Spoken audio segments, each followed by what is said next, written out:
यार मैं सोच रही हूँ अपने फ्यूचर के लिए शेयर मार्केट में इन्वेस्ट कर दूँ। तो पैसा डूब गया तो एफडी करा लेती हूँ। पर वहां जब तक की वैल्यू बढ़ेगी तब तक तो महंगाई भी बहुत बढ़ जाएगी ना। तो फिर मैं अपना फ्यूचर कैसे सिक्योर करूँ? तो भाई तुम अपना फ्यूचर वैसे सिक्योर कर लो ना जैसे मैंने अपना किया है।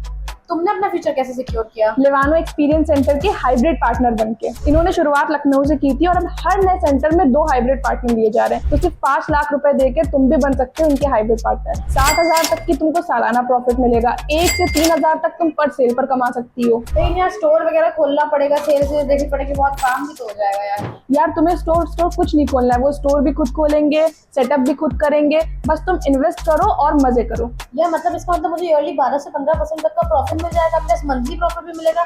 सही है यार, इससे तो मेरा फ्यूचर आराम से सिक्योर हो जाएगा। बिल्कुल, मैंने तो कर दिया। बोलो तुम्हारे लिए भी बात करो क्योंकि स्लॉट्स लिमिटेड है। Levano experience centre hybrid partner programme, an initiative of Levano electric India private limited. Switch to smart, switch to लेवानो।